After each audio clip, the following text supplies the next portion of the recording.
Hello दोस्तों, आप सभी का स्वागत है आपके अपने यूट्यूब चैनल लर्न विद एजे पर। दोस्तों, आज की इस वीडियो में हम लोग कुमार गौरव सर के द्वारा जो तिरंगा सीरीज का पार्ट नंबर 13 करवाया गया था, उसी क्लास का आज की इस वीडियो में हम लोग रिवीजन करने वाले हैं। दोस्तों, जैसा कि आप लोग जानते ही हैं, ये जो अपनी क्लास रहती है रिवीजन क्लास रहती है। तो कुमार गौरव सर के द्वारा तिरंगा सीरीज के पार्ट नंबर 13 में जितने भी पॉइंट करवाए गए थे, उन सभी को हम लोग आज की इस वीडियो में हम रिवाइज करने वाले हैं। तो सबसे पहले सर के द्वारा उसमें शास्त्रीय नृत्य के बारे में करवाया गया था, फिर वाद्य यंत्र और उनसे संबंधित व्यक्तियों के बारे में करवाया गया था, फिर शास्त्रीय भाषाओं के बारे में बताया गया था, और उसके बाद में राज्य के प्रमुख लोक नृत्य करवाए गए थे। और उन्हीं सभी का आज की इस वीडियो में हम लोग रिवीजन करने वाले हैं। तो चलिए दोस्तों, शुरू करते हैं बिना देरी करे और देख लेते हैं आज का अपना फर्स्ट पॉइंट। और जो पॉइंट दिया गया है ये संबंधित है शास्त्रीय नृत्य से। शास्त्रीय नृत्यों की संख्या कितनी है, तब आपको बताना है कि शास्त्रीय नृत्यों की संख्या है 8। नवीनतम शास्त्रीय नृत्य कौन सा है, तब आपको बताना है कि नवीनतम शास्त्रीय नृत्य है सत्रिया। और ये सत्रिया नृत्य कहाँ का है, असम का है। और सत्रिया नृत्य के फेमस कलाकार कौन है, शंकर देव हैं। भरतनाट्यम कहाँ का शास्त्रीय नृत्य है, तमिलनाडु का है। कथकली कहाँ का है, केरल का है। कथक कहाँ का है, उत्तर भारत का, उत्तर प्रदेश का कह सकते हैं। ओडिसी कहाँ का है, उड़ीसा का है। मणिपुरी कहाँ का शास्त्रीय नृत्य है, मणिपुर का है। मोहिनी अट्टम कहाँ का शास्त्रीय नृत्य है, केरलीय नृत्य हमने अभी आपको बताया कहाँ का है, ये असम का है। अब बात करेंगे इनके फेमस कलाकार की, तो सबसे पहले हम देखेंगे भरतनाट्यम। भरतनाट्यम कहाँ का शास्त्रीय नृत्य है, तमिलनाडु का शास्त्रीय नृत्य है। और इनके फेमस कलाकार कौन कौन से हैं, यामिनी कृष्णमूर्ति, रुक्मणी देवी और मृणालिनी साराभाई।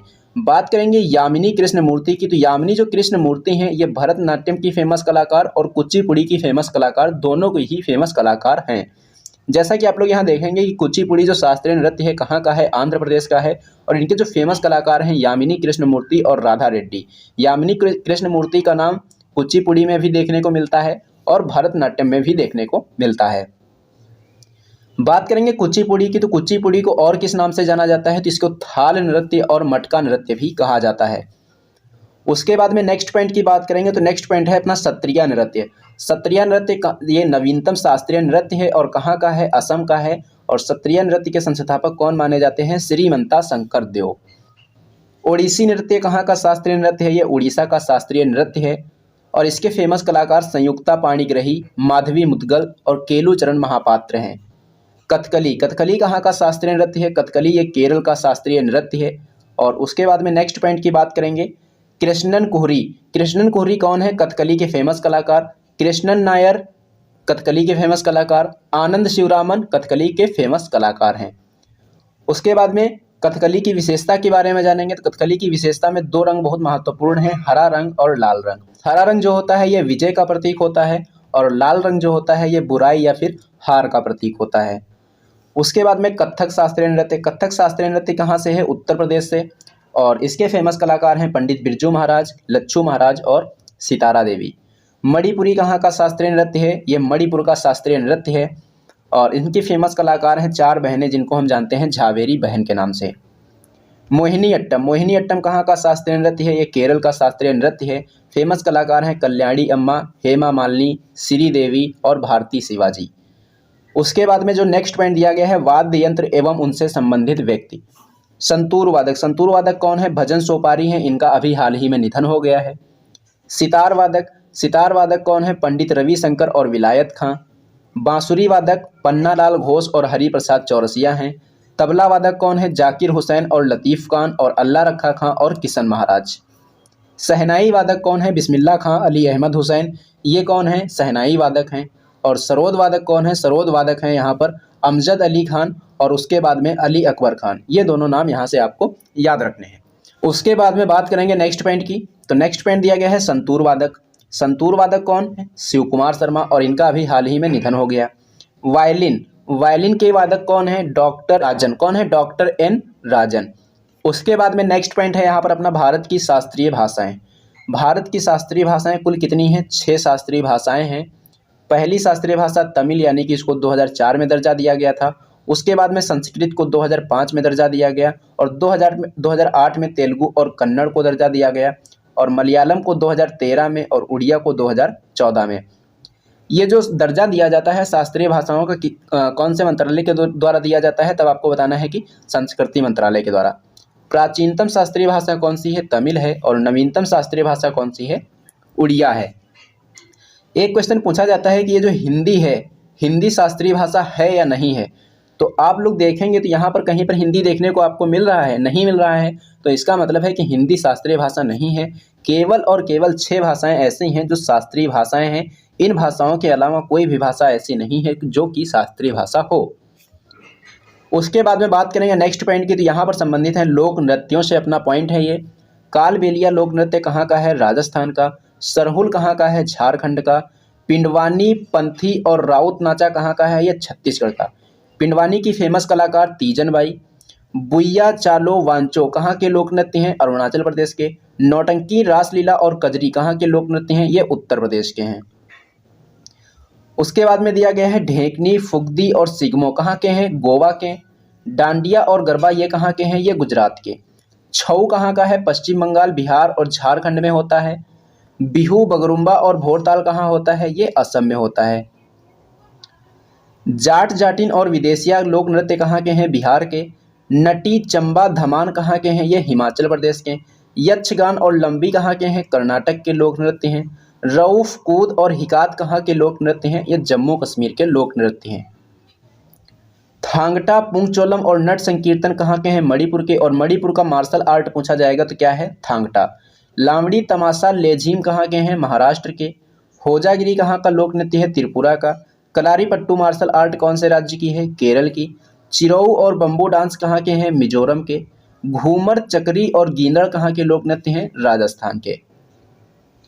भांगड़ा और गिद्दा कहाँ के लोक नृत्य हैं? ये पंजाब के हैं।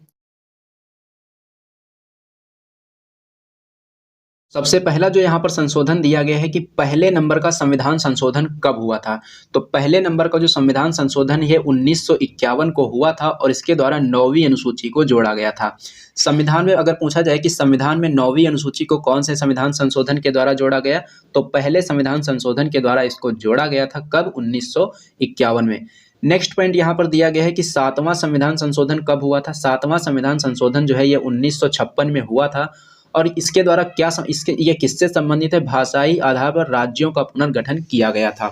उसके बाद में नेक्स्ट पॉइंट है 13वां संविधान संशोधन। 13वां संविधान संशोधन कब हुआ था? ये 1962 को हुआ था और ये किससे संबंधित है? नागालैंड राज्य से संबंधित है। ये उसको विशेष प्रावधान प्रदान करता है। 21वां संविधान संशोधन हुआ था 1967 में और इसके द्वारा संविधान में जो संविधान की 8वीं अनुसूची है उसमें 15वीं भाषा को जोड़ा गया था। भाषा कौन थी? सिंधी भाषा। उसके बाद में होता है 42वां संशोधन जो कि 1976 में हुआ था। आपको यहाँ से याद रखना है कि ऐसा कौन सा संविधान संशोधन है जिसको मिनी कॉन्स्टिट्यूशन कहा जाता है या लघु संविधान कहा जाता है। तो लघु संविधान किसे कहते हैं? 42वें संविधान संशोधन को कहा जाता है। और नेक्स्ट क्वेश्चन यहाँ से पूछा जाता है कि संविधान की प्रस्तावना में समाजवादी, धर्मनिरपेक्ष एवं एकता और अखंडता जो शब्द हैं कौन से संविधान संशोधन के द्वारा जोड़े गए थे? तो ये 42वें संविधान संशोधन के द्वारा जोड़े गए थे। उसके बाद में पूछा जाता है कि मौलिक कर्तव्यों को कौन से संविधान संशोधन के द्वारा जोड़ा गया? तब भी आपको बताना है 42वें संविधान संशोधन के द्वारा। और इसी के द्वारा आर्टिकल नंबर 51A जिसमें मौलिक कर्तव्यों का उल्लेख है, भाग 4A जिसमें क्या उल्लेख है? मौलिक कर्तव्यों का उल्लेख है। तो आपसे पूछा जाए मौलिक कर्तव्यों का उल्लेख कौन से अनुच्छेद में है? अनुच्छेद नंबर 51A में है। भाग पूछा जाएगा तो भाग 4A बता देंगे। उसके बाद में नेक्स्ट पॉइंट दिया गया है 44वां संविधान संशोधन। 44वां संविधान संशोधन जो कि 1978 में हुआ था, इसी के द्वारा संपत्ति के अधिकार को मौलिक अधिकार से हटाकर क्या बना दिया गया? विधिक अधिकार बना दिया गया। संपत्ति का अधिकार पहले मौलिक अधिकार हुआ करता था लेकिन अब ये क्या है? अब ये विधिक अधिकार बन गया है और इसको अनुच्छेद नंबर 300A में रखा गया है। और इस समय किसकी सरकार थी? इस समय मोरारजी देसाई जी की सरकार थी। उसके बाद में नेक्स्ट पॉइंट यहाँ पर दिया गया है 52वां संशोधन। 52वां संशोधन कब हुआ था? 1985 में और ये किससे संबंधित है? दल बदल कानून से ये संबंधित है और इसी के द्वारा 10वीं अनुसूची को संविधान में जोड़ा गया था। उसके बाद में 61वां संविधान संशोधन। 61वां संविधान संशोधन 1989 में हुआ था और इसके द्वारा मतदान करने की जो उम्र 21 वर्ष हुआ करती थी उसको कितना कर दिया गया? 18 वर्ष कर दिया गया। सरकार किसकी थी? इस समय राजीव गांधी की सरकार थी। उसके बाद में नेक्स्ट पॉइंट दिया गया है 69वां संविधान संशोधन। 69वां संविधान संशोधन जो है ये 1991 में हुआ था और ये किससे संबंधित है? दिल्ली से संबंधित है, यानी कि दिल्ली को राष्ट्रीय राजधानी क्षेत्र का दर्जा इसी संविधान संशोधन के द्वारा दिया गया था। अगला पॉइंट है 71वां संशोधन जो कि 1992 में हुआ। इसके द्वारा संविधान की 8वीं अनुसूची में 3 नई भाषाएं जोड़ी जाती हैं, नेपाली, मणिपुरी और कोंकणी। अगर आप लोग नमक याद रख लेंगे तो ना से हो जाएगा नेपाली, मा से हो जाएगा मणिपुरी, का से हो जाएगा कोंकणी। तो इस नमक से आपको इन 3 भाषाओं को याद रख सकते हैं कि 71वें संविधान संशोधन के द्वारा इनको 1992 में जोड़ा गया था। उसके बाद में है 73वां संविधान संशोधन जो कि 1993 में हुआ था। किससे संबंधित है? पंचायती राज से संबंधित है और 24 अप्रैल 1993 को यह संविधान संशोधन लागू हुआ था। उसके बाद में है 74वां संशोधन। 74वां संविधान संशोधन जो है 1993 में हुआ था और इसके द्वारा संविधान में 12वीं अनुसूची को जोड़ा गया था। अगला पॉइंट है यहाँ पर 86वां संविधान संशोधन जो कि 2002 में हुआ था। इसके द्वारा निःशुल्क शिक्षा को जोड़ा गया। निःशुल्क शिक्षा से संबंधित कौन सा संविधान संशोधन है? 86वां संविधान संशोधन। और ये अपना 11वां मौलिक कर्तव्य भी है। तो 11वां मौलिक कर्तव्य अगर पूछा जाए कि 11वां मौलिक कर्तव्य जो है इसको कौन से संविधान संशोधन के द्वारा जोड़ा गया था, तब आपको बताना है कि 86वें संविधान संशोधन के द्वारा इसको जोड़ा गया था। और इसका उल्लेख कौन से अनुच्छेद में मिलता है? अनुच्छेद नंबर 21A में इसका उल्लेख देखने को मिलता है। अगला पॉइंट है 89वां संशोधन। 89वां संशोधन कब हुआ था? 2003 में हुआ था और इसके द्वारा ये किससे संबंधित है? अनुसूचित जनजाति के लिए पृथक राष्ट्रीय आयोग का गठन किया गया था और इसका उल्लेख कौन से अनुच्छेद में है? अनुच्छेद नंबर 338A में है, जिसको हम कहते हैं NCST। NCST से संबंधित संविधान संशोधन कौन सा है? 89वां संशोधन। उसके बाद में 92वां संविधान संशोधन जो कि 2003 में हुआ था। इसके द्वारा संविधान की 8वीं अनुसूची में 4 नई भाषाएं फिर से जोड़ी जाती हैं, बोडो, डोगरी, मैथिली और संथाली। इन 4 भाषाओं को जोड़ा जाता है और इस प्रकार से संविधान की 8वीं अनुसूची में कुल कितनी भाषाएं हो जाती हैं? 22 भाषाएं कुल यहाँ पर देखने को अब मिलती हैं, जो कि पहले कितनी थी? पहले थी यहाँ पर 14। बाद में कुल मिलाकर 8 भाषाएं जोड़ी गई तो भाषाएं कितनी हो गई? 22। उसके बाद में दिया गया है 101वां संशोधन। 101वां संशोधन 2016 में हुआ था, ये जीएसटी से संबंधित है। 102वां संशोधन जो कि 2018 में हुआ था, ये राष्ट्रीय पिछड़ा वर्ग आयोग के गठन के प्रावधान से संबंधित है। 103वां संशोधन 2019 में हुआ और ये ईडब्ल्यूएस के 10% आरक्षण से संबंधित है। तो दोस्तों ये था आज का आपका सेशन। ये सेशन आपको कैसा लगा है कमेंट बॉक्स में कमेंट करके जरूर बताना। अगर सेशन आपको पसंद आया तो इसे लाइक करना और इसे अपने दोस्तों में ज़्यादा से ज़्यादा शेयर भी करना।